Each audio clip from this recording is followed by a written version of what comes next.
in such a detector can get down to microsecond. So you can count neutrons up to maybe hundreds of kilohertz. It begins to get a little harder when I get to megahertz, but that's kind of situation. Okay, all right. Let me take a couple of steps forward here, and I would like to talk a bit about the now that I've sort of jumped a little bit forward, writing down here the unpolarized magnetic scattering cross section. So this is actually all of its in all of its gory detail.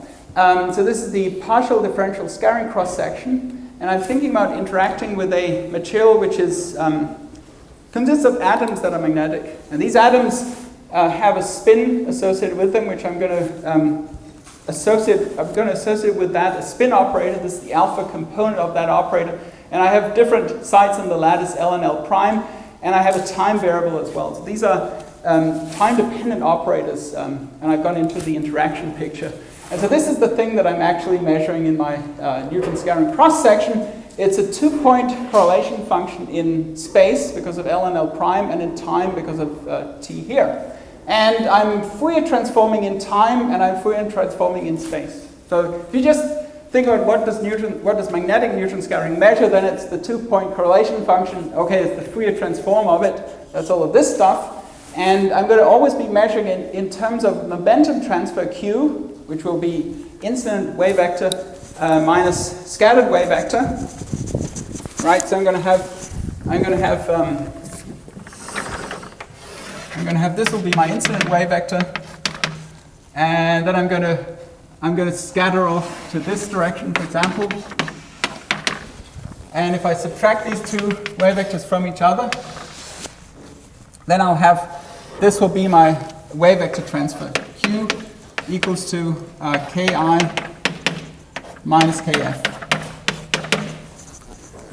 So I'll be measuring things as a function of this wave vector transfer and as a function of energy transfer, which will be equals to h plus square root of 2m times Ki squared minus Kf squared. So I'll be measuring things as a function of E and Q. Sometimes I write E as h bar omega for reasons that you're familiar with. And so this is my full cross-section that I measure.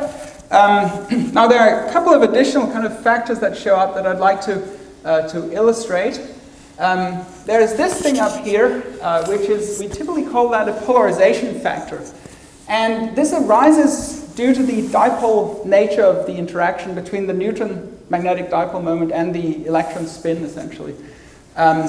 So as you calculate the Fourier transform of the dipole interaction cross-section, this factor comes out. And what I can say about it, I want to illustrate it in a couple of examples, is that it leads to you measuring always the projection of spin density onto the normal plane of momentum transfer.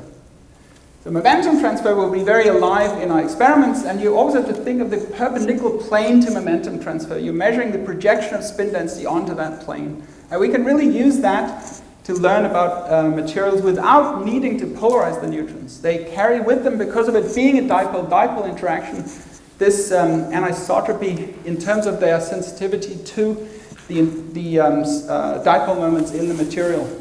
Okay, so that's that term. And then this term here is the so-called Debye-Waller factor, which you are probably familiar with when you learned about X-ray scattering, for example. And what this describes is the basically the broadening of the interaction potential between the neutron and the atom as a result of the atom actually moving due to quantum or thermal vibrational motion. So this will kind of smear things out beyond what would otherwise be associated with the distribution of spin density around the atom. So this you'll see showing up both in the magnetic diffraction cross-section, which I'm listing here, as well as in the nuclear diffraction cross-section. Okay. This factor here is the so-called form factor, and that accounts for the spatial distribution of the spin density around the atom itself. So we typically can sort of separate that out because it's associated with the atomic state that gives rise to the spin. And it is, in a sense, separated out in many cases from the collective physics that has to do with the inter-site interactions and the inter-site dynamics of the material. So we typically separate that out as a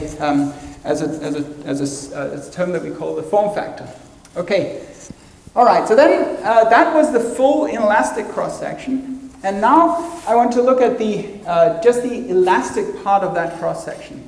So the elastic part is going to be talking about the time averaged configuration of the material. So and so this has to do with the fact that here I'm looking at here's a time Fourier transform of the 2-point correlation function, and if you think about measuring only the energy equals to 0 component, then that has to do with the limit of this 2-point correlation function to time goes to infinite. So that would have to do with the static structure of the material. All right. So if I only look at that part of the cross section, then it looks like this. It has all the other stuff in front that we saw previously, but now what I have here is simply a spatial Fourier transform of the spin configuration. All right. Now, as I wrote it here, I did not have any assumptions about the potential periodicity of the magnetic structure. I just said, let's say that I just know what is the spin configuration on this in this system. If I do impose a periodic structure, so I say let's have a certain periodicity of my magnetic structure, then I can write this same cross-section in the following form. All of the diffraction will now occur at specific points in reciprocal lattice, which are my magnetic reciprocal lattice, and so this will be the reciprocal lattice associated with my real space magnetic Bravais lattice. So I'm assuming that you're quite familiar with those kinds of concepts. Otherwise, feel free to ask, and I'll be happy to describe more. Yes? Sorry, in the first equation, the two S's, yes? they both correspond to the spin of the neutron beam that no. you're doing, right? That's good you asked, because that has to be clarified. These are the spin operators for the atoms in the material. Okay. So the neutron spin has already been averaged out, actually, in this thing. I'm assuming that I have an unpolarized incident neutron beam. But fundamentally, what's happening here, it feels as if I might kind of lose the information about the spin structure because I have neutrons coming both as spin up and spin down. But the reason I don't is that each neutron itself is interfering with the whole spin structure. And so then it can diffract and so on. And it doesn't matter that the next one then comes in with a different direction. It can also interfere, and then I get this kind of information even for an unpolarized neutron beam. So generally, in a scattering experiment, what we think is that something is coming in and then it's going out, and then the cross section or whatever you calculate, you like look at what is coming in and then you look at what is going out. But here it seems that you are looking at the sample itself, like something is coming in and then it is doing something to the sample, and then you're seeing what's happening in the sample. Yeah, I mean that is the purpose of the scattering experiments. We prepare an incident beam, we look at what comes out, and then we infer what is actually happening in the material. So I'm very happy to see that I've been able to express the measured quantity, which is the diffraction cross-section. I've been able to express that in terms of variables that relate to the sample itself. And I've actually lost a lot of mention of the neutron. I don't really see it at all, and that's good, because I'm going to be measuring this thing, and then I'm going to want to learn about what is the configuration of spin that is associated with that. All right, so if I go and have a magnetic periodic structure, then all of the scattering condenses onto Bragg peaks. And I won't see scattering in any other places than when momentum transfer matches these reciprocal lattice vectors of my magnetic Bravais lattice. And sitting out in front here is a term here which we call the magnetic structure factor. And what is that? Well, it is written in terms of this vector structure factor, which is written here. And it's basically the Fourier transform, and I can see I should have, there should be a vector above this thing. This is a vector. So it's a vector which is basically the Fourier transform of the spin configuration within one unit cell. So I go and sum within one magnetic unit cell, to get the structure factor. And then that is going to tell me the intensity of each of these Bragg peaks. Yes? From the previous slide, did you make some assumption about the independenceness of the spin? Because you had a correlation function before and A. Yeah, you got a very sharp eye. Yeah, that's kind of a subtle point. So once I go to the t equals to infinite limit, I now have a kind of a semi-classical description of the spin structure, so that I am associating a certain time average of the dipole moment at each side of the atom. So certainly there are quantum fluctuations and so on, but on average at long times, this will describe the time averaged dipole moment at that side. And then they become separate from each other. But there's some pretty subtle and important points related to your question, actually. You know, you could ask, could I have a system where I have, 2-point correlations that extend to infinite time, but I don't have any time average for any of those operators? That is in principle possible, but the kind of structures that I'm describing, we seem to be able to get away with this. But it's a pretty interesting point. Okay, all right, let me see here. Are we going? Okay, very, very good. So, excuse me, let me come back here. And I want to, okay, there you go. Okay, so I want to, let's think about a ferromagnet first. That seems to be a simple case. And actually, I can write down the structure factor for the ferromagnet, and it will involve a scattering length for the atom, because the atom both has now a nuclear scattering because of the strong nuclear force, and it has magnetic scattering. It gives rise to magnetic scattering. And I actually have to think about those at the same time. And so I write down this structure factor, and there'll be I can now split it up in terms of this one squared, and the cross term. And interestingly, I managed to, when I have an unpolarized neutron beam, then this cross term actually vanishes. And so I end up in that case always being able to describe the scattering as a nuclear part and as a magnetic part. However, it is possible for the diffracted beam to become polarized. And this will you can see that that's possible, because I could be in a situation where this term, when sigma is plus, this one could end up being 0. This whole parenthesis could be 0. When it's negative, I might end up having it be finite. So I'm able to actually distinguish the two spin states in this cross-section. So this is actually a way that we use to polarize the neutron beam. We find materials where it just happens, that this term will cancel that term for one of the spin states when it doesn't for the other spin states. And there's a specific alloy which is a copper Heusler alloy, which actually accomplishes this. And many of the instruments using polarized neutrons will use that diffraction process to accomplish the polarization of the neutrons. Okay, all right, good. Very good. So then let me contrast that with an antiferromagnet. So in the case of an antiferromagnet, there you actually have that the unit cell increases its volume when the magnetic phase transition occurs. And so when this might have been the chemical unit cell, now when I have up-down configuration of the spins, then actually the magnetic unit cell has become larger. As a result of a larger real space unit cell, I have a more dense reciprocal lattice. So I have new reciprocal lattice points that appear because of having doubled the unit cell.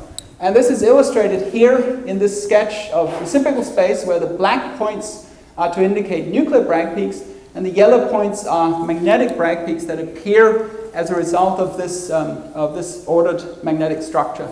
And then you can go and actually measure the intensity of these magnetic Bragg peaks, and in just the same way that we solve chemical structure by diffraction, be it X-ray or neutron diffraction, we can use magnetic diffraction to solve the spin structure associated with a magnetic state by measuring the intensity of these magnetic peaks.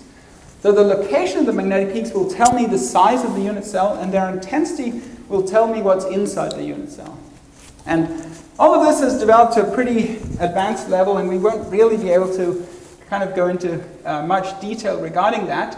But perhaps I'll give one little example of a recent experiment where we used the polarization factor to learn something about the spin structure of a certain material that has vexed the community for quite a while. This is uranium ruthenium-2 silicon-2. I'm not really talking so much about the physics of these materials in this lecture. I will do that in the Thursday lecture. But this is a material with a very strange phase transition around 17 Kelvin that we're still not quite sure exactly what that is. But quite some while ago, I did some experiments when I was more or less your age, and we actually detected this kind of spin structure in the material. And so that's an antiferromagnet. It's a centered tetragonal unit cell, but in the ordered state, below 17.5 Kelvin, there's actually the development of a dipole moment on these sites, which is anti-parallel to the centered site. So that's an example where the unit cell doesn't actually, that's an example where if I choose the centered tetragonal cell, then I can use that both to describe the nuclear structure and the magnetic structure. But what happens is that there's the development of a new magnetic Bragg peak which violates the centering selection rule. And you can see it here measured as a function of temperature, the intensity of various peaks, including the 100, the 102, and the 001 peak. Now all of these peaks actually are forbidden for nuclear scattering, because that's the selection rule for the centered structure. However, you see for some of the peaks you actually have intensity appearing, specifically 100 and 102. However, you don't have intensity appearing for the 003 peak. That's completely silent, and that's shown right here. And that indicates that the spins indeed are polarized along the C direction. Because you remember I told you that I only get diffraction from the spin component that projects onto the normal plane to Q. Now if I orient myself to a wave vector along the 003 direction, then momentum transfer is going to be along the C direction.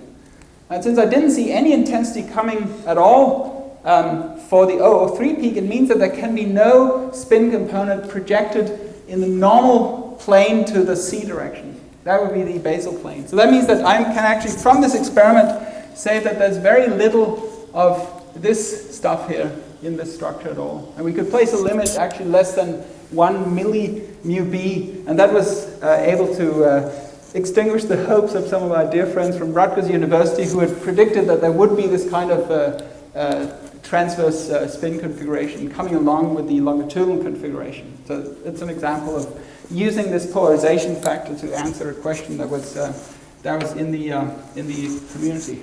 Okay, very good. Yeah, I've fallen a little bit behind, but I think we've had a bit of discussions. So let me see if I can come. I'd like to say a little bit about. Actually, I think seems that what I'd like to do is let me begin to talk a bit about the instrumentation, because I like to. It's kind of fun. I think you'll like it. And it's getting close to lunchtime and so on. So if I'm going to do it, I should do it today. And then perhaps tomorrow we'll start off with a little bit more about the inelastic cross-section. So let me say a bit about how we actually do these experiments. And all right, so how do we first of all get hold of the neutrons? Well, we have got two routes to that. We can either use fission or we can use so-called spallation. So fission is what goes on inside a nuclear reactor, and we're not really doing nuclear physics here, but one factor that's sort of important is that you end up releasing a lot of energy in this fission process, 180 mega electron volt per neutron. And if you're doing, if you're making a nuclear reactor in order to create electrical energy, for example, then this is great, because I'm going to use that to heat my turbines and so, etc. But when I'm just interested in using the individual neutrons, this is just problematic. I didn't really want all of this energy. So at these research reactors, you'll typically see cooling towers, which is just dispensing with all this thermal energy. And it's not really being used for anything, but we use the neutrons that come off. And just technically, that's a problem, because you have 10, maybe 20, maybe 100 megawatt of energy that's coming off. And this is just, there are all sorts of challenges that are associated with that, which mean that you cannot really have a tabletop neutron source because of this, essentially. Okay, so that's that. Now, spallation is another method, and it